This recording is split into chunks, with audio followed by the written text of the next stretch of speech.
Good morning, students. Today we will study the Student Advisor book of Mathematics class 7th. So in previous video we have completed question number 5th in our notebook. So in this video we will start with 6th question. 6th question, and I will show you the previous work. We have completed the question number 5. Question number 5 will all the subparts we have completed in our notebook. So we will start 6th question today. So what 6th question say to us? We will read 6th question first. हम 6th question पढ़ेंगे. A certain freezing process requires that room temperature be lowered from 40 degrees Celsius at the rate of 5 degrees Celsius every hour. What will be the room temperature 10 hours after the process begun? तो ये क्या कहना चाह रहा है? ए certain freezing process. Freezing क्या होती है? फ्रीजिंग प्रोसेस क्या होती है कि अपन किसी भी चीज को जमा रहे हैं. जैसे अपन अपने घर के फ्रीजर में पानी रखते हैं तो बर्फ बन जाता है, तो किसी भी चीज को जमा रहे, फ्रीज कर रहे हैं, फ्रीज में रख के जमा रहे हैं उसको.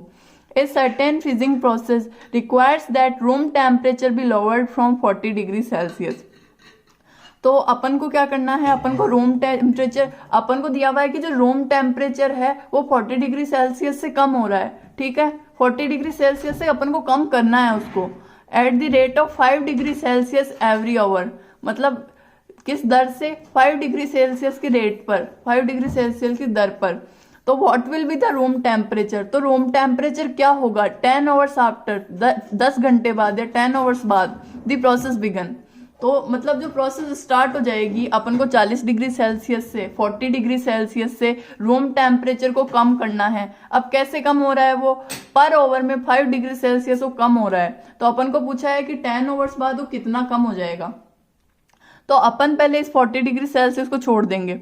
अपन पहले क्या करेंगे? अपन ये देखेंगे कि वो कितना कम होगा, फिर अपन उसको है ना 40 डिग्री सेल्सियस में से कम कर देंगे. ठीक है, तो अपन को क्वेश्चन पूछ रहा है कि अपन को 40 डिग्री सेल्सियस से कम करना है टेम्परेचर. किस रेट पे कम हो रहा है? 5 डिग्री सेल्सियस पर आवर की रेट पे वो कम हो रहा है. मतलब 1 घंटे में 5 डिग्री सेल्सियस वो कम हो रहा है. ठीक है, तो 10 आवर बाद वो टेम्परेचर कितना होगा? तो पहले तो अपन देख लेते हैं कि 10 आवर में वो टेम्परेचर कितना कम होगा. तो अपन क्वेश्चन स्टार्ट करेंगे. तो अपन को दिया हुआ क्या है? अपन को 40 डिग्री सेल्सियस दिया हुआ है कि इससे अपन को कम करना है, और 5 डिग्री सेल्सियस एवरी ओवर कम हो रहा है, और 10 घंटे बाद अपन को 10 आवर्स बाद निकालना है अपन को कि कितना होगा. तो students, we will multiply 10 into 5 degree Celsius. ठीक है, 10 को 5 डिग्री सेल्सियस से अपन ने क्यों इंटू किया? We multiplied 10 into 5 degree Celsius because it is given that the temperature is lowering 5 degree Celsius every hour. कितने घंटे के लिए? 10 आवर्स के लिए. ठीक है, तो 10 आवर्स के लिए क्या हो रहा है कि 1 घंटे में 5 डिग्री सेल्सियस कम हो रहा है टेम्परेचर. तो 10 घंटे में कितना होगा? सीधा सा क्वेश्चन अपन ये बनाते हैं. सब सुनना ध्यान से कि 1 आवर में टेम्परेचर 5 डिग्री सेल्सियस लो हो रहा है, तो वो 10 आवर्स में कितना होगा? तो मल्टीप्लाई कर देंगे कितना होगा. तो 10 को 5 डिग्री सेल्सियस से मल्टीप्लाई कर दिया, 50 डिग्री सेल्सियस. तो ये 50 डिग्री सेल्सियस अपने पास क्या आया? ये अपने पास आया कि temperature is lowering in 10 hours, या फिर लिख सकते हैं temperature which lowers in 10 hours. ये अपने पास वो टेम्परेचर आया है जो 10 आवर्स में कम हो रहा है. अब किससे कम हो रहा है? अब 40 डिग्री सेल्सियस तो पहले ही था, इसमें दिया हुआ है कि 40 डिग्री सेल्सियस पहले ही है, उससे अपन को लोअर करना है. तो ये तो अपने पास आया है कि कितना लोअर हो रहा है. अब 40 डिग्री सेल्सियस से अपन को लोअर करना है उसको. तो इसको क्या करेंगे? अपन 40 डिग्री सेल्सियस में से माइनस कर देंगे. 40 degree Celsius minus 50 degree Celsius. तो टेम्परेचर, ये कौन सा टेम्परेचर आ जाएगा? Temperature which lowers from 40 degree Celsius. ठीक है, आप इसको पहले भी लिख सकते हो और फिर ऐसा एरो लगा के भी इसको कर सकते हो, और चाहो तो इसको ब्रैकेट में भी डाल सकते हो. ठीक है, तो अपन ने पहले क्या किया? अपन को दिया हुआ था कि 5 डिग्री सेल्सियस की रेट से कम हो रहा है और 10 आवर्स के लिए कम होगा. तो 1 ओवर में 5 डिग्री सेल्सियस कम हो रहा है, तो 10 आवर्स में कितना होगा? तो अपन ने 10 इंटू 5 कर दिया. 50 डिग्री सेल्सियस आ गया। अपन को फिर दिया हुआ था कि अपन को 40 डिग्री सेल्सियस से उसको कम करना है। 40 डिग्री सेल्सियस तो पहले ही है, उससे उसको कम करना है। तो अपने पास जो आया अपन ने उसको 40 डिग्री सेल्सियस में से माइनस कर दिया। और 40 degree Celsius minus 50 degree Celsius, ये जो डिग्री सी बना हुआ है इसको अपन डिग्री सेल्सियस पढ़ते हैं और कुछ नहीं है। ये जो डिग्री सी है इसको अपन डिग्री सेल्सियस पढ़ते हैं, ठीक है। अब 40 degree Celsius minus 50 degree Celsius क्या होगा? 50 में से 40 गए 10, 50 में से 40, हमेशा बड़ी संख्या में छोटी संख्या घटेगी। 50 degree Celsius minus 40 degree Celsius 10 हो गए। और जो ग्रेटर डिजिट है, जो लार्जर डिजिट है वो माइनस की है, तो इसमें माइनस आ जाएगा, माइनस 10 डिग्री सेल्सियस। तो जो temperature which lowers from 40 degree Celsius is 10 degree minus 10 degree Celsius. मतलब अगर अपन 40 डिग्री सेल्सियस से 5 डिग्री पर आवर की रेट पे 10 आवर्स तक उसको कम करते जाएं, उसको लोअर करते जाएं, तो वो माइनस 10 डिग्री सेल्सियस अपने पास आएगा। ये क्वेश्चन था, ठीक है। अब अपन नेक्स्ट क्वेश्चन करेंगे। एक बार मैं आपको वापस दिखाऊं तो इसमें अपन ने क्या किया, अपन को दिया हुआ था कि अपने पास 40 डिग्री सेल्सियस टेम्परेचर है, उसको अपन को लोअर करना है, 10 आवर्स के लिए लोअर करना है, और वो 1 आवर में 5 डिग्री सेल्सियस कम होगा। तो अपन को ये पता लगाना था कि 10 आवर्स बाद वो टेम्परेचर कितना बचेगा। तो पहले तो अपन ने क्या किया, पहले अपन ने निकाला कि 10 आवर्स में वो अगर 5 डिग्री सेल्सियस की रेट पे हो तो वो कितना होगा। तो 1 घंटे में 5 डिग्री सेल्सियस लोअर हो रहा है, तो 10 आवर्स में 10 इंटू 5 डिग्री सेल्सियस हो जाएगा 50 डिग्री सेल्सियस। फिर अपन को जो 40 डिग्री सेल्सियस दिया हुआ था उससे अपन को कम करना था, इसलिए उससे सब्ट्रैक्ट कर दिया 50 डिग्री सेल्सियस को, तो माइनस 10 डिग्री सेल्सियस बचा। Now we will read the next question which is seventh question.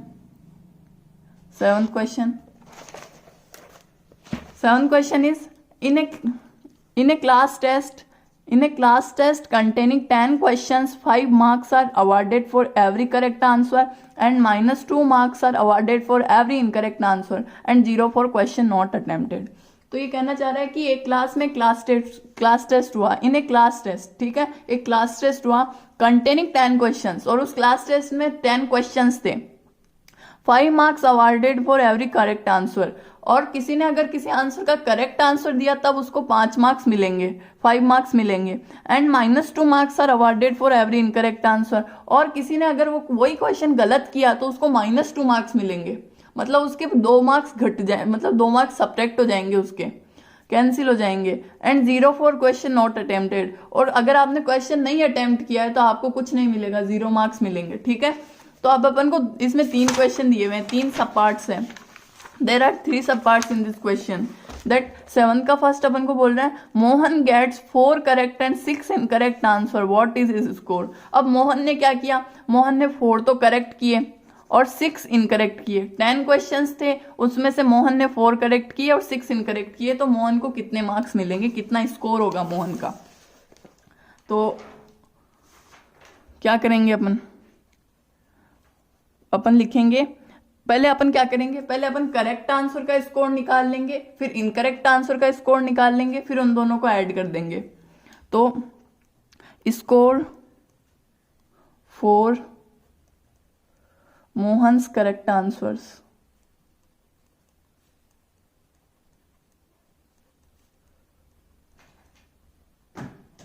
अब मोहन ने कितने क्वेश्चन करेक्ट किए, मोहन गेट्स 4 करेक्ट किए, तो 4 करेक्ट किए। अब एवरी करेक्ट क्वेश्चन के लिए कितने मार्क्स मिल रहे हैं, 5 मार्क्स मिल रहे हैं, ठीक है। ऊपर लिखा हुआ है क्वेश्चन में, in a class test containing 10 question 5 marks are awarded for every correct, तो 5 मार्क्स मिल रहे हैं। तो और मोहन ने कितने किए करेक्ट, 4 किए, तो 4 इंटू 5 हो गया। जो करेक्ट क्वेश्चन करेक्ट आंसर थे वो 4 इंटू 5 हो जाएंगे उनके नंबर, तो 5 4 जा 20 मार्क्स। तो मोहन ने जो करेक्ट आंसर किए उसके लिए उसको 20 मार्क्स अवार्ड हुए हैं, ठीक है। अब क्या होगा, उसको इनकरेक्ट के लिए उसके मार्क्स सब्ट्रैक्ट होंगे, मतलब उसके कैंसिल होंगे मार्क्स थोड़े से। तो score for Mohan's incorrect answer,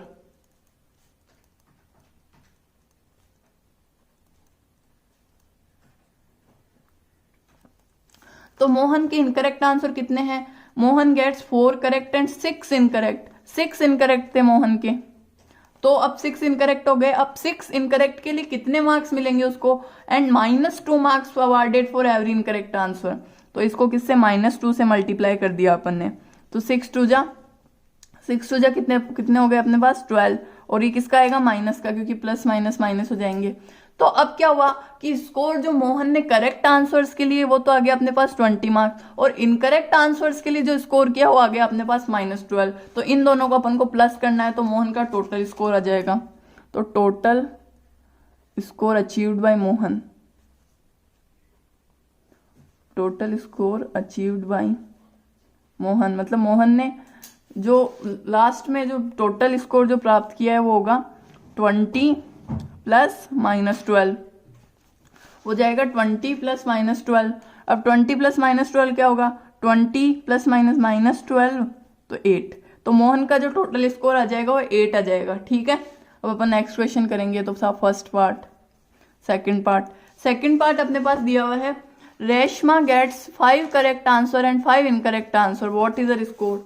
तो रेशमा ने क्या किया, 5 तो सही किए, 5 तो करेक्ट किए, और 5 क्या किए, 5 इनकरेक्ट कर दिए। तो स्कोर फॉर रेशमास करेक्ट आंसर, ठीक है, ऐसा ही लिखना है, रेशमास करेक्ट आंसर। तो अब रेशमा ने कितने करेक्ट किए, रेशमा गेट्स 5 करेक्ट आंसर, और एवरी 5 मतलब एवरी क्वेश्चन के लिए जो करेक्ट आंसर है उसके लिए कितने मार्क्स मिल रहे हैं, 5 मार्क्स आर अवॉर्डेड। तो 5 × 5 हो जाएगा, तो ये हो गए 25 मार्क्स। और अब score for Reshma's incorrect answers, Reshma's incorrect answer, incorrect answer के लिए क्या होगा, 5 ही उसने इनकरेक्ट किए हैं, Reshma gets 5 correct answers and 5 incorrect answer, तो 5 ही उसने इनकरेक्ट किए हैं, तो 5 × अब कितने मार्क्स मिल रहे हैं इनकरेक्ट के लिए, -2। तो 5 × 2 = 10, और ये माइनस प्लस माइनस माइनस -10। अब जो टोटल स्कोर होगा वो अपन कैसे निकालेंगे, total score achieved by Reshma, total score achieved by Reshma equal to, अब जो करेक्ट आंसर का स्कोर है और इनकरेक्ट आंसर का स्कोर है उसको अपन ऐड कर देंगे, तो टोटल जो स्कोर है वो आ जाएगा। तो 25 प्लस -10, तो plus minus becomes minus, 25 - 10 equal to 15। ठीक है, तो total score gain by Reshma achieved by Reshma is 15। अब थर्ड पार्ट है इसका, third sub part is what, that Hina gets 2 correct and 5 incorrect answer out of 7 questions she attempt. What is her score? अब इन्होंने क्या किया था, मोहन ने भी सारे 10 क्वेश्चन अटेम्प्ट किए थे, तभी उसने क्या किया, उसने 4 तो करेक्ट किए, 6 इनकरेक्ट किए। ठीक है, तो उसने 10 क्वेश्चन अटेम्प्ट किए, इसमें 4 तो करेक्ट किए, 6 इनकरेक्ट किए, तो 6 + 4 10 क्वेश्चन अटेम्प्ट किए। रेशमा ने भी 5 करेक्ट किए, 5 इनकरेक्ट किए, तो 5 + 5 10 क्वेश्चन अटेम्प्ट किए। पर हिना ने क्या किया, हिना ने 7 क्वेश्चन ही अटेम्प्ट किए। हिना ने मतलब 3 क्वेश्चंस छोड़ दिए, 3 क्वेश्चन उसने अटेम्प्ट नहीं किए, अनअटेम्प्टेड रहने दिए। ठीक है, और गेट्स 2 करेक्ट एंड 5 इनकरेक्ट। तो अब इसमें तीन चीजें अपन लिखेंगे कि score for Hina's correct answer, score for Hina's correct answer, score for Hina's correct answer is, Hina ने 2 करेक्ट किए, तो 2 × 5 हो जाएगा, 2 × 5 5 × 2 = 10। और score for Hina's incorrect answer, incorrect answer के लिए हिना का क्या हो जाएगा, हिना ने कितने इनकरेक्ट किए, हिना ने 5 इनकरेक्ट किए, तो 5 × कितने मिल रहे हैं इनकरेक्ट के लिए, -2, तो 5 × 2 = 10, माइनस आ जाएगा, प्लस माइनस माइनस। ठीक है, अब क्या होगा, अब एक चीज होगी, score for Hina's unattempted question, Hina's unattempted question, जो हिना ने अटेम्प्ट ही नहीं किए। अब इन लोगों ने तो सारे अटेम्प्ट किए हैं, 10 पूरे अटेम्प्ट किए, हिना ने 3 क्वेश्चन अटेम्प्ट ही नहीं किए, 7 क्वेश्चन ही अटेम्प्ट किए 10 में से, 3 क्वेश्चन उसने अटेम्प्ट नहीं किए, तो उसको 3 के लिए कितने मार्क्स मिलेंगे, अनअटेम्प्टेड के लिए अब कितने मार्क्स लिखे हुए थे, देखो क्वेश्चन में थे for every incorrect answer and 0 for question not attempted. ठीक है, तो 0 मार्क्स मिल रहे हैं अगर किसने कुछ अटेम्प्ट नहीं किया, तो 3 × 0 = 0। ठीक है, तो हिनास अनअटेम्प्टेड क्वेश्चन के लिए उसको 0 मार्क्स मिल रहे हैं। तो total score achieved by Hina, total score achieved by Hina is all the addition of all 3 numbers, तो 10 + -10 + 0, तो तो 10 0 तो कैंसिल आउट है, क्योंकि 0 को तो किसी में भी ऐड करो 0 मतलब वो वही संख्या आती है, वापस रिपीट हो जाएगी वो डिजिट। तो 0 तो कैंसिल आउट है, 10 माइनस 10 प्लस माइनस माइनस हो गया, 10 माइनस 10 0, तो ये ना कि 0 नंबर आ गए। ठीक है, और अब नेक्स्ट क्वेश्चन करेंगे अपन। नेक्स्ट क्वेश्चन कौन सा है? 8th question. 8th क्वेश्चन पढ़ेंगे। This a cement company earns a profit of ₹8 per bag of white cement sold and a loss of ₹5 per bag of grey cement sold। तो क्या है कि एक सीमेंट कंपनी है, ए सीमेंट कंपनी, एक cement company है, वो earns a profit of 8 पर बैग। ठीक है, तो वो कमाती है प्रॉफिट, लाभ, मतलब उसको लाभ होता है या फिर उसको मिलते हैं वो पैसे, लाभ होता है उसको ₹8 पर बैग का, कि वो एक सीमेंट का बैग ऑफ व्हाइट सीमेंट, तो एक व्हाइट सीमेंट का बैग बेचती है तो उसको फायदा होता है ₹8 का एक बैग पर, एंड लॉस ऑफ ₹5 पर बैग ऑफ ग्रे सीमेंट। और अगर वो ग्रे सीमेंट का एक बैग बेचती है तो उसको ₹5 का घाटा होता है, लॉस होता है, घाटा होता है उसको ₹5 का। तो क्या है क्वेश्चन कि एक सीमेंट की कंपनी है, अगर वो एक व्हाइट सीमेंट का बैग बेचती है तो उसको ₹8 का फायदा होता है एक बैग पर, और अगर वो एक ग्रे सीमेंट का बैग बेचती है तो उसको घाटा होता है ₹5 का एक बैग पर। तो अपने को अब 2 क्वेश्चन दिए हुए हैं इसके ऊपर। तो फर्स्ट क्वेश्चन क्या है कि the company sales 3000 bags of white cement, कि जो कंपनी है वो 3000 बैग्स व्हाइट सीमेंट के बेच रही है और 5000 बैग्स ऑफ ग्रे सीमेंट, और जो 5000 बैग्स है वो ग्रे सीमेंट के बेच रही है इन ए मंथ, एक महीने में। तो व्हाट इज इट्स प्रॉफिट और लॉस, मतलब उसको घाटा हुआ और उसको मतलब प्रॉफिट यानी लाभ हुआ, या फिर उसको लॉस यानी हानि हुई या घाटा हुआ। तो ठीक है, तो अब अपन निकालेंगे। पहले तो अपन को ये पता करना पड़ेगा कि प्रॉफिट और लॉस कितना हुआ, और प्रॉफिट हुआ लॉस हुआ और वो कितना हुआ। तो अपन क्या करेंगे, पहले तो क्या निकालेंगे कि व्हाइट सीमेंट के लिए उसको कितने रुपए मिले। तो अब अपन को ये तो पता है कि प्रॉफिट तो व्हाइट सीमेंट पे ही होगा, ग्रे सीमेंट पे तो लॉस होगा। तो अपन पहले क्या निकालेंगे, profit for white cement, profit for white cement. ये अपन क्यों कह रहे हैं कि व्हाइट सीमेंट पे प्रॉफिट हुआ, क्योंकि अपन को बुक में गिवन है कि ये cement company earns A profit of ₹8 पर bag of white cement sold, earns A profit, तो मतलब व्हाइट सीमेंट पे तो उसको प्रॉफिट हो रहा है, और एंड ए लॉस ऑफ 5 पर बैग ऑफ ग्रे सीमेंट, और ग्रे सीमेंट पे उसको लॉस हो रहा है। तो अपन को ये तो पता है कि जो व्हाइट सीमेंट है उस पर तो प्रॉफिट हो रहा है और जो ग्रे सीमेंट है उस पर लॉस हो रहा है। ठीक है, तो पहले प्रॉफिट फॉर व्हाइट सीमेंट निकालेंगे। तो अब कितने बैग बेचे कंपनी ने, 3000, और पर बैग पे कितना मतलब ₹8 पर बैग, अपन को अर्न कितना हो रहा है, एक बैग पे ₹8, एक बैग पे ₹8 अपन को अर्न हो रहे हैं। तो 3000 इंटू 8, तो ये 8 3 24,000 रुपीज, रुपीज का साइन ऐसा होता है, रै बना के उसको कट करते हैं बीच में से।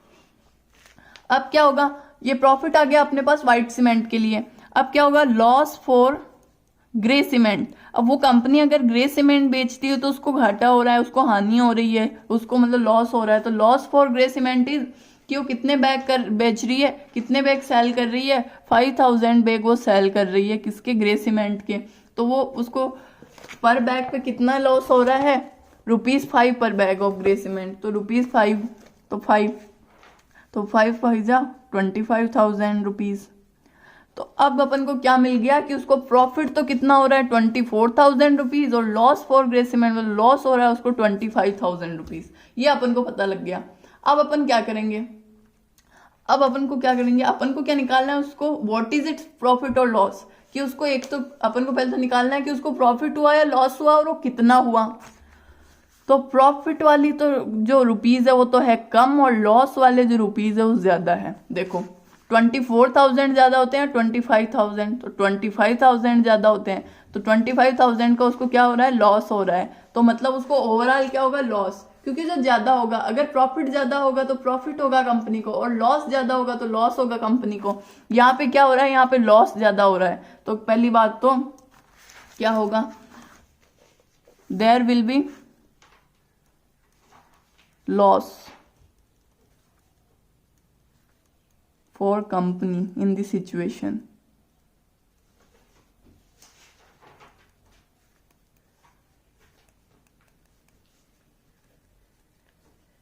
There will be loss for company in this situation, कि उसको इस सिचुएशन में क्या होगा, घाटा होगा। क्यों? क्योंकि अपने पास लॉस ज्यादा आया है और प्रॉफिट कम आया है। अब कितना लॉस होगा, कितना लॉस होगा, इसके लिए अपन क्या करेंगे, अपने पास प्रॉफिट कितना है, तो टोटल लॉस, ये तो पता लग ही गया अपन को कि लॉस होगा टोटल, तो अपन लिख देते हैं total loss equal to profit क्या होगा 24,000। 24,000 अब समझो कि आपने 24,000 तो अर्न कर रहे हो, आपके पास प्रॉफिट आ रहा है 24,000 का, और लॉस कितना 25,000 आपकी जेब से जा रहे हैं, ये लॉस हो रहा है, मतलब अपन को देने पड़ रहे हैं। तो 24,000 तो अपने पास आए, वो तो अपन प्लस हुए, और जो लॉस हुआ मतलब जो अपने पास से जा रहे हैं उनको अपन कैसे, वो माइनस हो गए अपने अंदर से। 24,000 तो अपन को मिले प्रॉफिट के रूप में, तो वो तो प्लस 24,000, और जो अपने पास से गए मतलब वो हो जाएंगे 25,000। तो 24,000 माइनस 25,000 1000 बचेगा, और जो लार्जर डिजिट जो ग्रेटर डिजिट है वो माइनस की है, तो ये माइनस का 1000, तो टोटल लॉस हुआ माइनस का 1000। ठीक है, ये आ गया अपने पास आंसर। ये तो था ए। अब करेंगे अपन बी सेम ही। क्वेश्चन नंबर बी अपन को क्या दिया हुआ है, what is the number of white cement bags it must sell to have neither profit nor loss if the number of grey bag sold is 6400 bags. तो अब उसने क्या दिया है अपन को कि what is the number of white cement bags, white cement bags अपन कितने बेचें कि नाइदर प्रॉफिट नॉर लॉस, की प्रॉफिट भी नहीं हो और लॉस भी नहीं हो। अपन को कितने व्हाइट सीमेंट बैग अपन ऐसे बेचे कि उसको कंपनी वाले को लॉस भी नहीं हो और प्रॉफिट भी नहीं हो। If the number of grey bag sold is 6400 bags, कि जो ग्रे बैग्स है वो बेच रहा है वो 6400 हो, तो अपन को क्या दिया हुआ है कि जो लॉस दिया हुआ है अपन को, क्योंकि वो ग्रे बैग्स, जहां ग्रे बैग्स की बात आ गई वहां लॉस आ गया, तो लॉस फॉर ग्रे सीमेंट या लॉस फॉर ग्रे बैग्स कुछ भी लिख सकते हैं। तो कितने बेच रहा है वो 6400 बेच रहा है, 6400 बैग वो ग्रे सीमेंट के बेच रहा है, ग्रे सीमेंट के बेच रहा है मतलब उसको लॉस हो रहा है 6400, और कितने रुपए हैं 5 रुपीज पर बैग का होता है, तो 5 से इंटू हो गया, तो कितना हो गया ये 5 4 20, 6 5 30 to 32,000, ये अपने पास आ गया 32,000।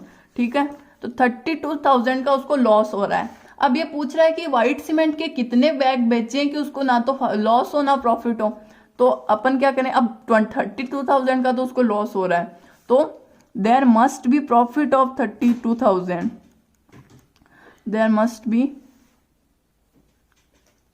Profit of 32,000 for no loss no profit. There must be profit of 32,000 for no loss no profit। अब ऐसा है कि प्रॉफिट भी नहीं हो और लॉस भी नहीं हो, तो जो लॉस है और प्रॉफिट है वो दोनों इक्वल हो जाएं तो वो जीरो आ जाएगा। तो अपन को क्या है, अब लॉस 32,000 का हो रहा है तो प्रॉफिट भी कितने का होना चाहिए, 32,000 का अपने पास प्रॉफिट भी होना चाहिए।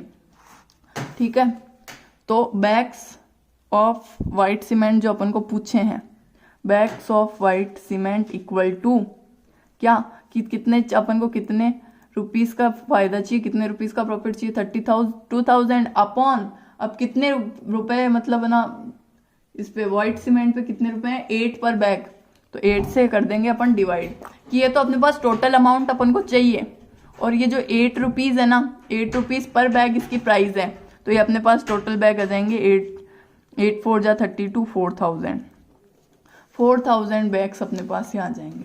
ठीक है, ठीक है स्टूडेंट्स, आई होप कि सबको समझ में आ गई होगी आज की क्लास। तो आज अपन ने क्या किया, today we did 6th question, 7th question with all the 3 sub parts and 8th question with all 2 sub parts. ठीक है, that should be homework in all copies of all students. ठीक है, तो आज के लिए बाय।